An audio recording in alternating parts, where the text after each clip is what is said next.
दोस्तों आज हम फिर से आपके लिए लेकर आए हैं देश दुनिया की तमाम ताज़ा बड़ी खबरें। सबसे पहली बड़ी खबर में आपको बताएंगे दोस्तों कि वक्फ बिल अगर बना कानून तो मुस्लिम नीतीश चंद्र बाबू नायडू और चिराग पासवान को नहीं करेंगे माफ, असदुद्दीन ओवैसी ने किया दावा। महाकुंभ में बिना डुबकी लगाए लौटे शिवसेना विधायक सुनील रावत, बोले दूसरों के पाप मुझे न चिपक जाएं इसलिए गंगा में नहीं लगाई डुबकी। कुंभ मेले पर विवादित बयान देकर फंसे सपा सांसद अफजल अंसारी, भाजपा ने मुकदमा कराया दर्ज। शेख हसीना को बांग्लादेश वापस भेजे मोदी सरकार, यूएन की रिपोर्ट आने के बाद खालिदा जिया की पार्टी ने भी की मांग। ममता कुलकर्णी फिर से बनी किन्नर अखाड़े की महामल्लेश्वर, इस्तीफा नामंजूर। ममता सरकार ने मोहन भागवत को पश्चिम बंगाल में रैली करने की नहीं दी इजाजत, मोहन भागवत बंगाल जाने पर अड़े, देखते हैं कोर्ट क्या देता है फैसला। तो दोस्तों सभी खबरों को आपको एक एक कर बताने वाले हैं, वीडियो को लाइक कर चैनल को सब्सक्राइब कर दें।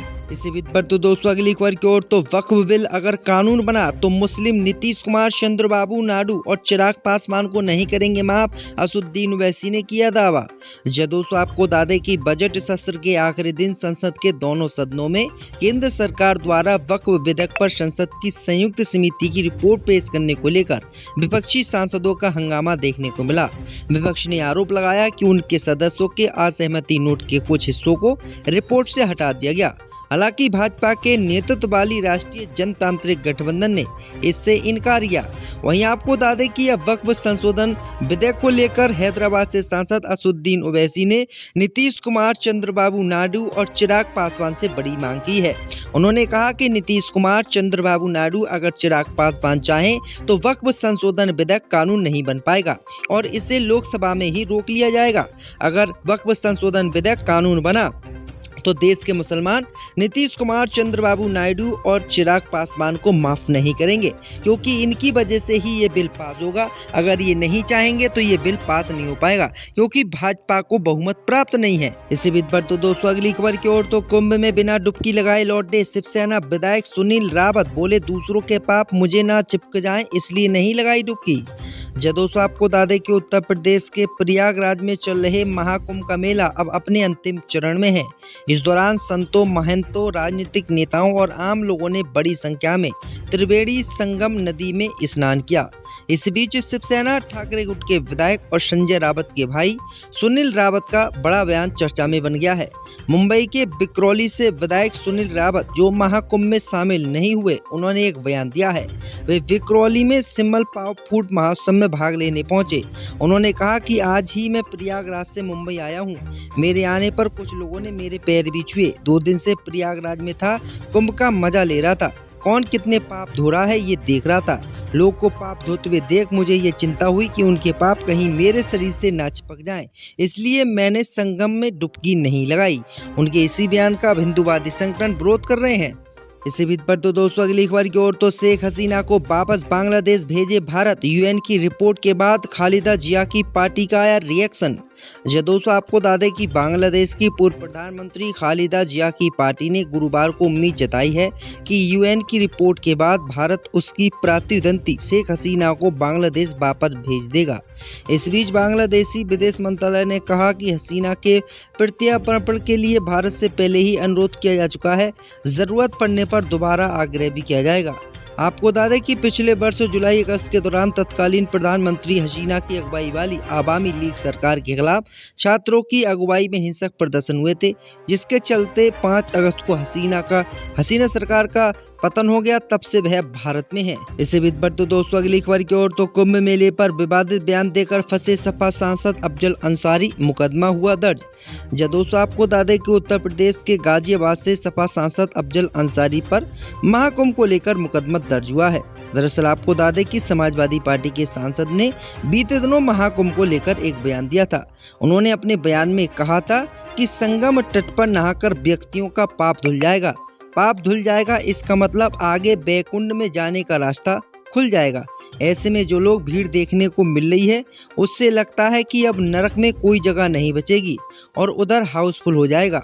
इस दौरान उन्होंने ट्रेनों से यात्रा करने वालों की भारी भीड़ पर बोलते हुए कहा कि ट्रेनों के हालात ये हैं कि लोग तोड़ रहे हैं शीशा और अंदर औरतें कांप रही हैं।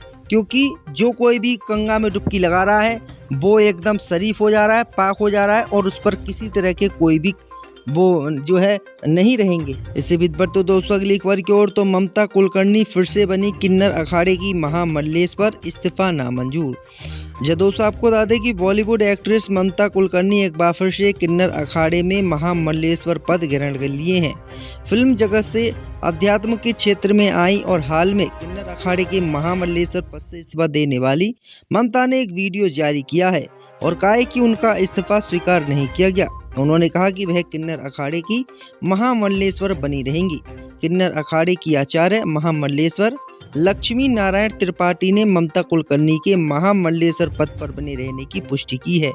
एक वीडियो में उन्होंने बताया है कि किन्नर अखाड़े की आचार्य महामल्लेश्वर लक्ष्मी नारायण त्रिपाठी ने उनका इस्तीफा स्वीकार करने से इनकार कर दिया है, इसलिए उन्होंने अखाड़े में फिर से शामिल होकर सनातन धर्म की सेवा करने का फैसला किया है। इससे भी बढ़ते दोस्तों अगली खबर की ओर, तो अवैध अप्रवासियों की दूसरी खेप पहुंचने से पहले भड़के पंजाब के मुख्यमंत्री, कहा बदनाम करने में कोई कसर नहीं छोड़ रहा केंद्र।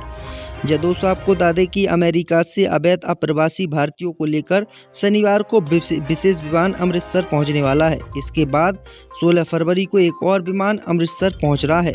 इससे पहले 5 फरवरी को पहला विमान अप्रवासी भारतीयों को लेकर अमृतसर एयरपोर्ट पहुंचा था। इन विमानों के अमृतसर में लैंडिंग से पंजाब में नया राजनीतिक अखाड़ा शुरू हो गया। पंजाब के सीएम भगवंत मान ने केंद्र पर सीधा हमला बोला।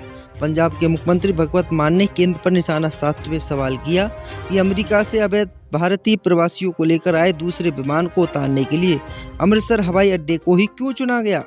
पंजाब के सीएम भगवंत मान ने कहा कि कथित तौर पर अवैध रूप से अमेरिका में प्रवास करने वाले भारतीय नागरिकों को लेकर एक दूसरा विमान कल अमृतसर में उतरेगा। विदेश मंत्रालय को बताना चाहिए कि विमान उतारने के लिए अमृतसर को किस मापदंड के आधार पर चुना गया। आप पंजाब को बदनाम करने के लिए अमृतसर का चयन करते हैं, जो जिस समय पीएम मोदी और अमेरिकी राष्ट्रपति ट्रंप मिल रहे थे उस दौरान अमेरिकी अधिकारी हमारे लोगों पर बेड़ियां डाल रहे होंगे। क्या ट्रंप यही तोहफा दे रहे हैं? तो ये बड़ी अपडेट आई दोस्तों कि भगवंत मान ने जो है अमृतसर एयरपोर्ट पर भारतीय प्रवासियों को उतारने का विरोध किया है। इसी बीच बढ़ते दोस्तों अगली खबर की ओर, तो दिल्ली में सरकार जाते ही आम आदमी पार्टी के सारे मंत्री जाएंगे जेल, बीजेपी ने बनाया प्लान। जब दोस्तों आपको बता दें कि दिल्ली में आम आदमी पार्टी के हारते ही अब आम आदमी पार्टी के जितने भी पिछली सरकार में मंत्री बने थे वो दोबारा से जेल जाएंगे। भाजपा ने इनको जेल में डालने का प्लान बना लिया है, जिससे संकट में आम आदमी पार्टी आ गई है। दरअसल आपको बता दें कि केंद्रीय गृह मंत्रालय ने दिल्ली के स्वास्थ्य मंत्री रहे सत्येंद्र जैन के खिलाफ मुकदमा चलाने के लिए राष्ट्रपति से अनुमति मांगी है। सत्येंद्र जैन पर करप्शन के आरोप लगे हैं और उन्हें जेल भी वो जेल भी चले गए थे। फिलहाल वो जमानत पर बाहर हैं, लेकिन इसी बीच बीजेपी के कई नेता कहने लगे हैं कि ये तो सिर्फ शुरुआत है, आम आदमी पार्टी के सारे मंत्री जेल जाएंगे, समय आने दीजिए, सीएजी की रिपोर्ट विधानसभा में पेश होने दीजिए। बीजेपी विधायक रविंद्र सिंह नेगी ने भी कहा है कि मंत्रिमंडल नियुक्त होने के बाद जब हमारी पहली बैठक होगी और उसमें सीएजी की रिपोर्ट पेश की जाएगी, घोटाला सामने आएगा तो जिन्होंने भी घोटाला किया है वो सारे मंत्री जेल जाएंगे। बीजेपी के अध्यक्ष वीरेंद्र सचदेवा ने कहा कि घोटालाओं को छुपाया जा रहा है। तो ये बड़ी अपडेट आई दोस्तों कि दिल्ली में आम आदमी पार्टी को खत्म करने की अब भाजपा ने पूर्ण तैयारी कर ली है। इसी बीच बढ़ते दोस्तों अगली खबर की ओर, तो ममता सरकार को कोर्ट ने दिया बड़ा झटका, मोहन भागवत की रैली को बंगाल में मिली एंट्री। जब दोस्तों आपको बता दें कि पश्चिम बंगाल की मुख्यमंत्री ममता बनर्जी आरएसएस प्रमुख मोहन भागवत की रैली को पश्चिम बंगाल में इजाजत नहीं दे रही थी, जिसको लेकर मोहन भागवत कलकत्ता हाई कोर्ट पहुंचे। और अब खबर सामने निकल कर आई दोस्तों कि कलकत्ता हाई कोर्ट ने आरएसएस प्रमुख मोहन भागवत को पश्चिम बंगाल के बर्धमान में रैली करने की अनुमति दे दी है।